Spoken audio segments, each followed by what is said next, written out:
Wealth has a natural enemy. It isn't the taxman, it isn't inflation, it isn't even market volatility. It is entropy, the law that says all systems decline into disorder. A garden left alone becomes weeds. A fortune left alone, it dissolves. Most people believe that making money is the hard part. They spend their entire lives obsessed with the accumulation phase. They optimize for the promotion, the side hustle, the big sale, the crypto spike. They are entirely focused on offense. But history is littered with the wreckage of lottery winners, star athletes, and flash-in-the-pan founders who made millions in their 20s and were filing for bankruptcy by their 30s. Statistics show that 70% of lottery winners, people who are handed the very thing everyone chases, end up broke within 7 years. 7 years. That is less time than it takes to pay off a standard car loan. Why does this happen? Because they confused income with wealth. They optimized for the spike, not the sustain. They played offense without ever learning a single rule of defense. The dynasties, the families that hold power not just for a lifetime, but for generations, operate by a different code. Break this code and your wealth evaporates within 2 generations.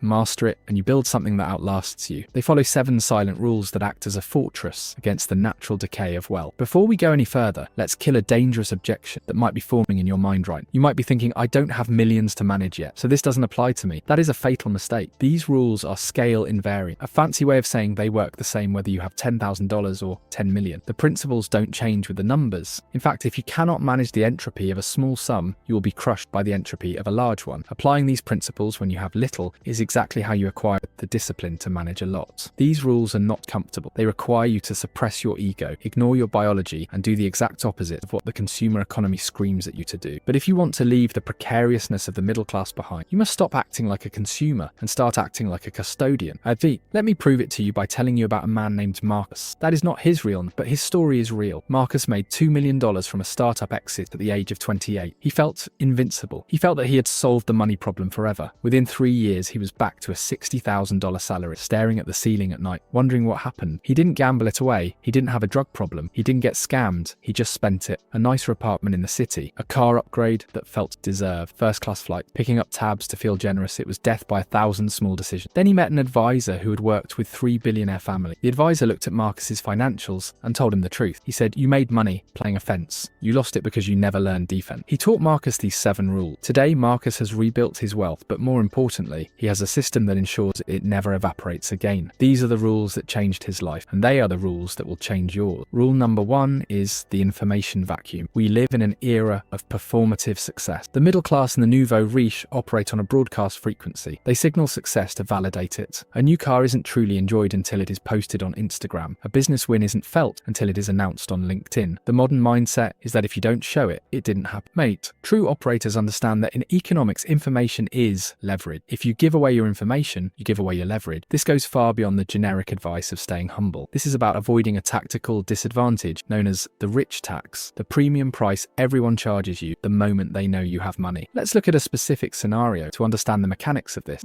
Imagine a tech founder in a major city. He just closed a $5 million seed round. In his excitement, he posts a photo of the team popping a very specific, expensive bottle of champagne, tagging the location of his new office. He wants to show the world he is winning. Within 48 hours, the marketplace distorts around him. A competitor reverse engineers his burn rate based on the high account visible in the background of the photo. A former landlord fabricates damages from a previous lease and files a frivolous lawsuit, knowing the founder has the cash to settle just to make it go away. His distant cousins, people he hasn't spoken to in a decade, suddenly have medical emergencies that require exactly 5 figures to fix. He has painted a target on his own back. When you broadcast your wealth, you distort the reality of every transaction you enter. Vendors charge you the premium price. Contractors pad their estimates by 30%. In negotiation, if the other party knows your liquidity, they know your pain point. They know exactly how long they can wait you out. However, if you walk into a room as a ghost, unassuming, unbranded, and unreadable, you preserve the element of surprise. You might be desperate for a deal, or you might be able to buy the entire building in cash. They don't know. That ambiguity is where your power lives. This rule is difficult to follow because it denies you the dopamine hit of social validation. You must choose between being rich and anonymous or famous and broke. Treat your privacy not as a personal preference, but as an asset class. Here is how you know you are breaking rule number 1. You get good news, a raise, a closed deal, a windfall, and your first instinct isn't to call your partner. It's to open Instagram. That isn't celebration. That is a leak, and leaks sink forward. Tonight, I want you to audit your digital footprint. Stop posting the wins. Let the silence build your internal confidence rather than seeking the likes of strangers. Silence protects the owner, but structure protects the money. This brings us to rule number 2, the barbell strategy. There is a dangerous oversimplification in standard financial advice that says high risk equals high high reward. This phrase convinces ambitious people that to get rich, they must bet the farm. It conflates risk with volatility. Those who stay rich do not seek risk. In fact, they are often terrified of it. Instead, they hunt for asymmetry. Asymmetry is just a fancy word for a bet, where you know exactly how much you can lose, but there's no limit to how much you can win. The amateur investor bets on outcomes where the risk is symmetric, or worse, negatively asymmetric. If you buy a volatile stock on margin, or go all in on a single crypto coin, you can lose 100% of your capital to make 20 or 30%. That is not investing, that is roulette. To solve this, the elite use a framework popularized by Nassim Taleb called the Barbell Strategy. Imagine a barbell. On one end you have extreme safety. The wealthy keep the vast majority of their wealth, say 85 to 90%, in assets that are boring, safe, and insured. Treasuries, land, gold, cash. This is the stay rich bucket. It ensures that no matter what happens in the economy, whether it is war, depression, or a pandemic, they are never knocked out of the game. They can sleep at night because the foundation is unbreakable. On the other end of the barbell, they take the remaining 10% and make hyper-aggressive bets with capped downside. Angel investing, asymmetric options, or starting a new business venture. If these risky bets crater, they lose only that 10%. Their kids still go to college, their mortgage still gets paid, life continues. But if one of those bets pays off 50 to 1, it elevates their entire net worth. Arafi, here is the key that most people miss. They avoid the middle, they avoid the medium risk, medium reward investments, where you can still lose money but have limited upside. They are either totally safe or swinging for the fences with money they can afford to burn. Marcus wished someone had taught him this. When he had his first fortune, he kept 100% of his money liquid in a checking account and a few tech stocks. That meant he had 100% exposure to his own stupidity and market volatility. No barbell, just risk. And are you seeing? Open your investment portfolio right now. Ask yourself, in a worst case scenario, how much could I lose? If the answer is everything, you don't have a strategy, you have a prayer. You need to restructure your position size until you can survive the worst case without changing your lifestyle. Once the risk is managed, the perspective shifts to the horizon. Rule number 3 is the 50-year quarter. That is not a typo. While everyone else is thinking in fiscal quarters, 3 months at a time, the wealthy think in 50-year quarters. They think in generations. The modern economy is designed to harvest the patience of the poor and transfer it to the rich. It exploits the human desire for immediacy. Buy now, pay later. Get six-pack abs in 2 weeks. Get rich quick. When a normal person makes a financial decision, the timeline is desperately short. Can I afford the payment this month? Will my bonus cover summer vacation? The horizon is 30 days. They are trying to survive the month. The wealthy ask what this asset looks like in the year 2075. They ask if this decision will feed their grandchildren. This shift in time perception creates a massive competitive advantage. When you extend your timeline, market volatility becomes noise. Marcus learned this the hard way. In his first run with wealth, he sold assets the moment they dropped in value because he was thinking about this year's net worth. He panicked. The long-term thinker doesn't blink at a 20% drop. They aren't selling for another 3 decades. To them, a crash is just a clearance sale. They buy more while everyone else is selling. They are playing a game of accumulation, not valuation. This rule also applies to consumption. Author Terry Pratchett called this the Vimes boots theory. The wealthy buy $500 boots that last 20 years. The poor buy $50 boots that fail every year. After 20 years, the poor spent $1,000 and still have wet feet. The wealthy spent $500 and stayed dry. Quality pays once, mediocrity taxes forever. Mate, here is how you know you are breaking rule number 3. You're excited about something you plan to buy this month, but you cannot remember what you bought 3 months ago. That is short-term thinking. This rule forces you to delay gratification. It requires you to endure the discomfort of not having it now so that your future self has total sovereignty. Before any purchase over $100, ask yourself if this item will still have value in 5 years. If the answer is no, it is an expense. If the answer is yes, it is an asset. Shift your spending toward assets. But to maintain this long-term view, you must conquer your own hardware. Rule number 4 is the cooling off protocol. We are all running on brain hardware that is 200,000 years old. Your brain is not designed for the stock market, or for crypto, or for complex interest rates. It is designed for the savannah. It is wired to prioritize immediate survival, social acceptance, and fear. Specifically, we are wired for loss aversion. Psychologists Daniel Kahneman and Amos Tversky proved that losing $1,000 hurts twice as much as gaining $1,000 feels good. This biological glitch causes the average person to sell at the bottom to stop pain and buy at the top to chase the herd. They are letting their amygdala, the lizard brain, manage their portfolio. Those who stay rich have mastered the art of overriding their biology. They practice emotional neutrality. This isn't about being a robot without feeling. It's about building systems that prevent you from making decisions when your pulse is elevated.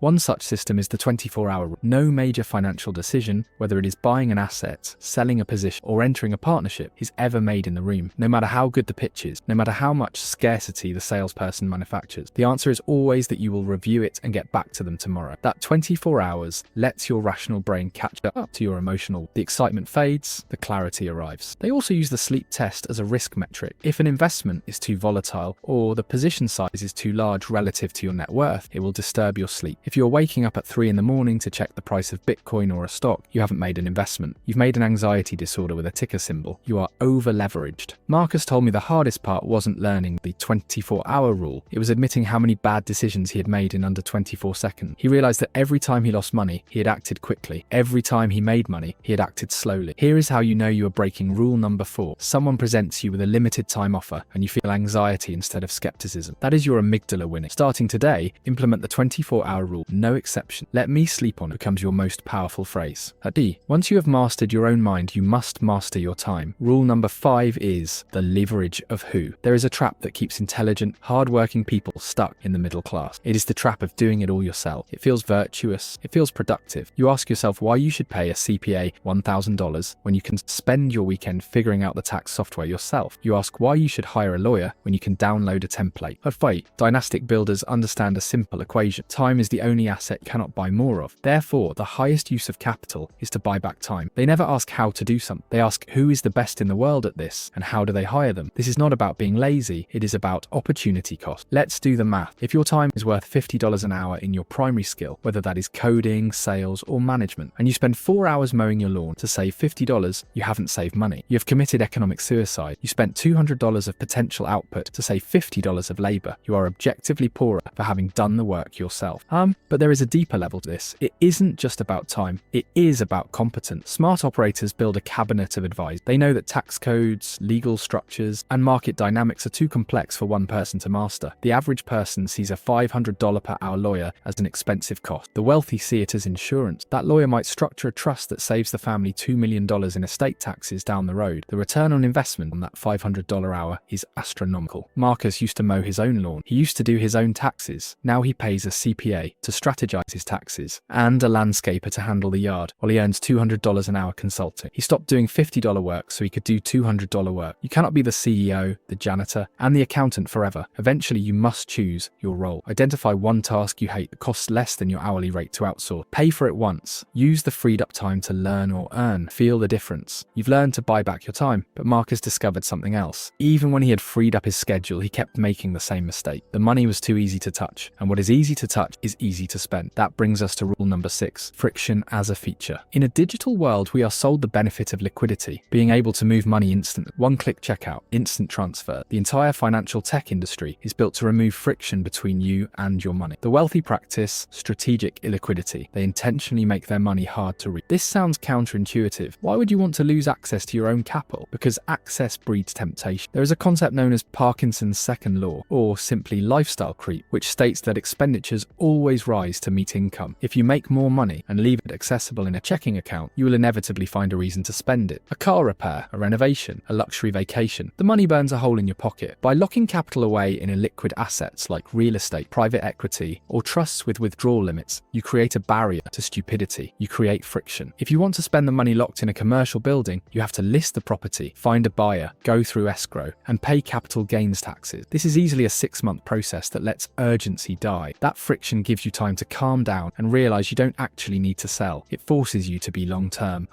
Thus, strategic illiquidity also serves as a shield against the world. If you are liquid, you are a bank for everyone you know. If a friend asks for a bad loan or a predator tries to sue you, liquidity makes you vulnerable. When your wealth is tied up in complex, illiquid structures, you can honestly say that you do not have the cash. It protects the principal from your own impulses and from the demands of others. No, take 10 or 20% of your next windfall and lock it somewhere illiquid. A CD with an early withdrawal penalty, a Roth IRA, anything that requires 3 steps to access. Feel the discomfort. That is the friction working for you. Finally, we arrive at the rule that binds everything together. Rule number 7 is the trust economy. This rule addresses a seeming contradiction. In rule number 1, we said to be invisible, but to do business, people need to know who you are. So how do you be invisible and trusted? The answer is the intermediary protocol. You must be invisible to the public, but transparent to the tribe. The world's best deals never hit the open market. The best real estate deals are never listed on public websites. The best companies don't post job openings for their CEO roles on job boards. These opportunities circulate in a private network of trust. Wealthy operators do not post about their deals on Twitter. Instead, they let their work speak through intermediaries, their bankers, their lawyers, and their previous partner. When a billionaire wants to do a deal, they don't walk into the room waving cash. Their reputation enters the room before they traded. Their partners vouch for them. They say that he closed a $40 million deal on a handshake. They say that she could have squeezed them for another 10%, but didn't. This is how you build a reputation without breaking the information vacuum. You deliver in private. You close deals cleanly. You honor your word when no one is watching. The average person views business as a zero-sum game. For me to win, you must lose. They squeeze every penny out of a vendor. They hide flaws in a product. They burn bridges to secure a quick profit. The wealthy view business as an infinite game. They want the other side to win too. Why? Because they want to do business with them again in 10 years. They leave money on the table today to secure the relationship for tomorrow. A pristine reputation acts as a leverage multiplier. When people trust you implicitly, due diligence is faster, legal costs drop, and the best partners seek you out. You can recover from bankruptcy, you can recover from a market crash, but you cannot recover from a reputation for dishonesty. In your next negotiation, leave money on the table. Deliberately. Don't squeeze the last dollar out. Play the long game. These 7 rules, the information vacuum, the barbell strategy, the 50-year quarter, the cooling off protocol, the leverage of who, friction as a feature, and the trust economy are not a secret society handshake. They are a rejection of modern consumer culture. They recognize that the natural state of wealth is decay. Entropy is relent. The only way to combat that decay is through rigorous structure. Most people will hear these rules and find a reason to ignore them. They'll say they don't have enough money to hire an advisor, can't afford to lock their money away, and need to market themselves to get ahead. And that's fine. These rules aren't for everyone. They are for the architects of permanence. Which brings us to you. 8. Here is your test, and this will tell you everything you need to know about where you are headed. Look at your last 3 significant purchases. Did you buy them because they compound your freedom 5 years from now, or because they would look good on social media 5 minutes ago? Did you make those decisions after 24 hours of consideration, or did you act on impulse the moment you felt the craving?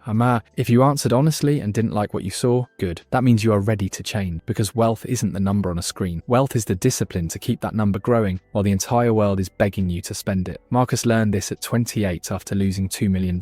You are learning it right now. Will you ignore these rules like he did, or will you build the fortress before you need it? The dynasties built trusts that funded hospitals, scholarships that sent thousands to college, foundations that outlived their founders by a century. Not because they were smarter than you, but because they chose permanence over applause. The fortress makes no sound, but it never falls. And while everyone else is posting their wins and losing their wealth, you will be building something that outlasts. The choice was never wealth or poverty. It was noise or permanence. Now, choose.